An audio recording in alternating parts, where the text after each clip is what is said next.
Zero kinatay yung buong ODA. Nakakahiya sa ating mga foreign creditors.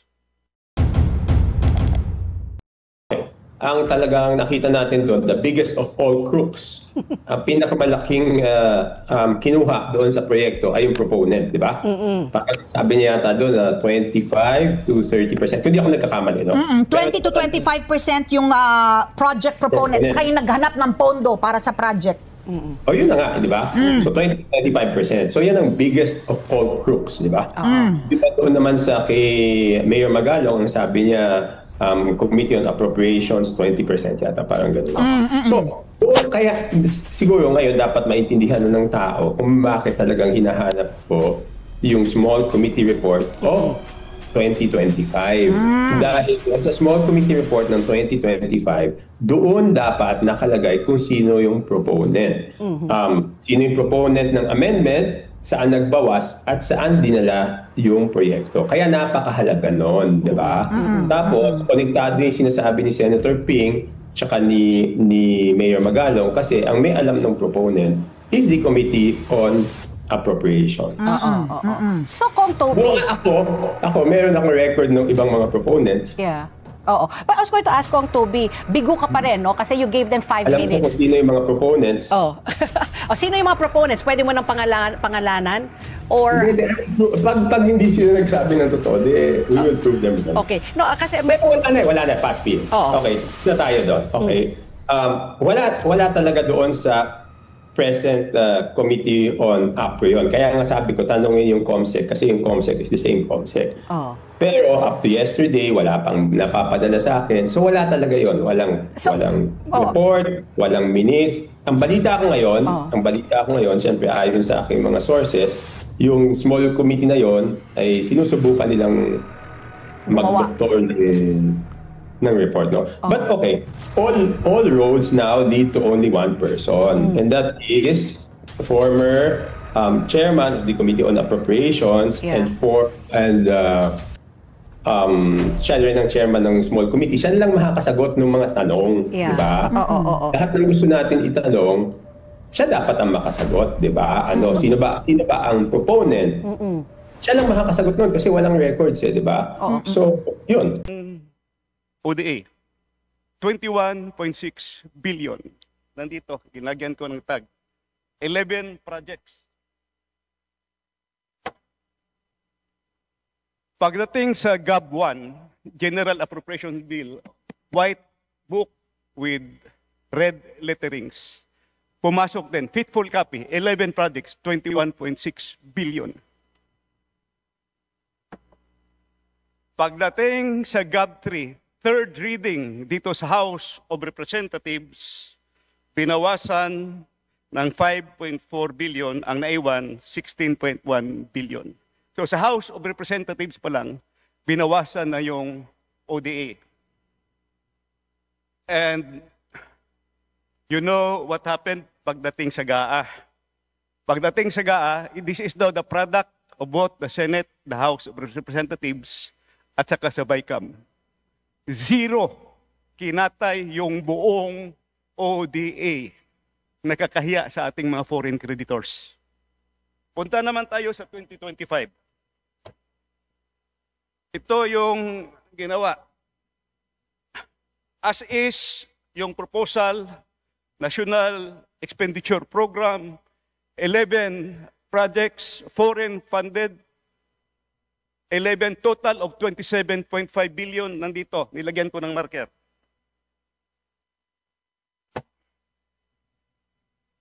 GAB 1, first reading, faithful copy, nandito yung 11 projects. Total of 27.5 billion. Third reading, House of Representatives.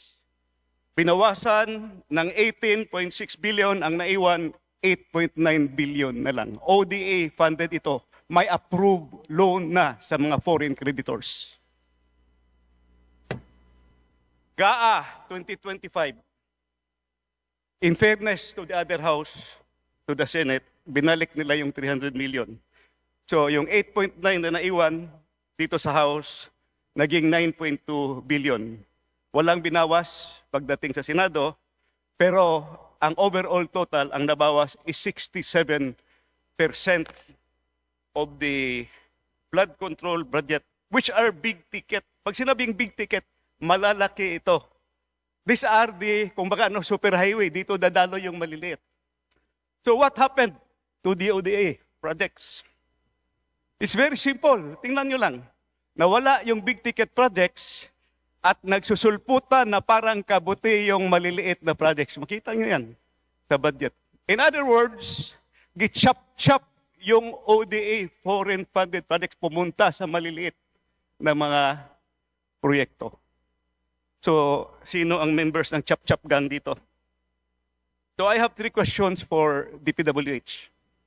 First question ko, kung natuloy sana itong mga proyekto, 2 taon yung 2024 zero budget, reduced by 67%. Please wind up, Honorable Sir. These are very important questions, Your Honor. The public should know this. First question ko, kung natuloy itana itong mga proyekto na ito, could have this help solve the problems in Metro Manila? Kasi nandito yung Metro Manila Flood Control Project at saka yung Pasig Marikina Channel Improvement. Second, sayang wala si Secretary Bunuan. I'm going to ask him sana dito. Did Secretary Bunuan reported this to the President? Kasi kung 2024 pa lang, na zero na yung ODA, sana hindi na mangyari yung 2025. Di ba? Last question para sa DPWH.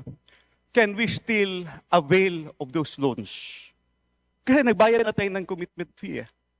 So, Secretary Vince Dizon, I know you are a finance guy also. Sayang yung long-term, kaya nga malalaki yun, big ticket, long-term project. Saka ito, may study talaga, kumpleto.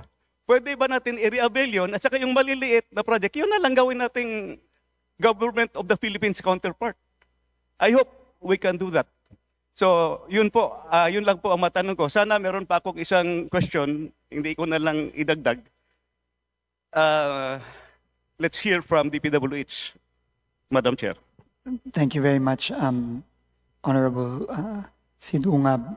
Sir, tama po kayo, no? Napaka-importante po ng ating mga flagship projects, no? Gago na po yung mga foreign funded projects, no? Dahil po hindi po pwedeng madigay ito. Dahil ang mga digay may kaakibat na dagdag na babayarin at meron din kaakibat na dagdag na utang. Kaya po talagang priority po yan. At pipilitin po namin, no, na siguraduhin na makahabol tayo ngayong 2026 dito po sa ating mga foreign assisted projects. Kamukha po ng Davao Samal Bridge, halimbawa. No, kamukha po ng mga bridges natin dito sa Metro Manila. Meron din pong flood control na foreign assisted project dito sa Metro Manila at sa ibang mga lugar. So, makakaasa po kayo na pipilit po namin i-preserve at kung kaya po talaga pong pataasin pa ang appropriation natin para sa mga foreign assisted projects natin for 2026. Thank you. Yung dalawang question, kahit later nyo na lang sagutin. Thank you, thank you. The next interpellator from the majority, Honorable Adrian Amatong. Thank you very much, Mr. Chair. To Secretary Vince Dizon and to the entire DPWH organization, good morning. And Umalis po siya by way of resignation. Retirement po ang pagkakasabi sa akin. Retirement po ang pagkakasabi sa akin. Retirement. Yun po ang information na sinabi sa akin. Siya daw po ay nag-avail ng early retirement. Yun po ang information natin ngayon, Mr. Chairman. Sa internal investigation po ba ng DPW, hindi na po matutuloy yung internal investigation? Ito po ay pinahinto na po natin pagkatapos pong nag-anunsyo ang ating Pangulo ng pagtatayo ng isang independent commission. So, at tingin ko po, mas maganda po yun na iba ang mag-iimbestiga sa DPWH at hindi niya iimbestigahan ng kanyang sarili. So, yun po ang wala na po yung internal investigation task force na yun. Salamat po. Ano naman po sa gagawin yung overhaul, review ng budget? Ano po yung magiging parameters? Kasi po nakikita ko, lalo na kung may public participation, community participation, stakeholders participation, napakatagal na panahon ito. Kung bababa ka mismo dun sa engineering district level, paano po natin malalaman kung yung mga nailagay na mga items doon? For example, in my district, nung nireview ko, yung nakalagay sa NEP, merong mga street lights sa EDSA. Sabi ko, magiging ghost project lang to. Pipinturahan lang yung mga nakahambalang na street lights sa EDSA. Sisingilin na ito. So, paano po hihimayin ng yung mga ganitong detalye? Considering that we have a very limited time para po maaprobahan yung ating National Expenditures Program. Tingin ko po, dahil nga po limitado ang ating oras, kailangan po talaga magsisimula tayo dun sa unang-una, yung mga proyekto na na-point out at na-point out ng mga members of Congress na either completed, na pinondohan pa rin, yung mga double counting, at ibang pang mga mali sa budget. Kailangan po yon ay immediately tanggalin. Ikalawa po, kailangan po talaga nating repasuhin ng mabuti yung 268.3 billion na flood control budget. Yan po ay kailangan po talaga nating, tingin ko, kailangan po talaga nating bawasan without compromising yung mga area po na nangangailangan naman po talaga. Kasi po, tingin ko, dito sa nakikita natin ngayon, na mga inimplement na flood control nung mga nakaraang taon, marami pong kailangang ayusin at linisin. At tingin ko po, hindi dapat magdagdag pa dyan kung hindi naman kinakailangan. So tingin ko po, malaki pong pagbaba ang dapat na mangyari dito sa flood control budget na ito. At titignan po din natin sa katulong ng ating mga opisyales at yung pong team na papasok, kailangan po nating kilatisin. Although, tama po kayo, Mr. Chairman, na wala tayong oras na talagang 20,000 po, I was informed, 20,000 po ang proyekto ng DPWH nationwide. 20,000. Tingin ko po, wala po tayong panahon na pusisiin at isa-isahin yon. Pero, tingin ko naman po, magagaman natin kung ano yung mga hindi kailangan, kung ano yung mga duplication, kung ano yung mga completed na pinondon pa ulit. At kagaya ng sinabi nyo po, yung obvious na mapupunta lang kung saan-saan ang pondo ng mga kababayan natin. Yun po ang pipilitin natin gawin given the limited timeline na ibibigay po sa atin ng ating komite. Subalit, nakikita po natin na talaga naman, noong mga nakaraan, pinaprioritize yung mga proyekto na talagang malaki ang tongpats. Kaya pinaprioritize. Pero hindi nabibigyan ng pondo yung kailangan-kailangan. Sa pagre-repaso po sana natin dito sa budget na ito, alisin na natin yung malaki ang tongpats na hindi naman kailangan. Subalit, huwag naman tayong matakot nalagyan ng pondo yung may mga pangangailangan kahit ito po ay flood control project. For example, in Metro Manila. At yan po ang ikinagalit ng Pangulo. Yung paghihirap ng mga kababayan natin na talagang binabaha, na apektuhan yung kanilang buhay. Dito po sa Metro Manila po, there are 260 plus waterways na for almost 10 years, hindi ginagalaw ng DPWH at ng MMDA. Sa statistics, mga 40% lang po ng mga solid waste yung nakukuha sa ating mga waterways. Kaya yung carrying capacity ng mga, lalo na yung mga natural waterways, wala na po. Kaya bumabaha.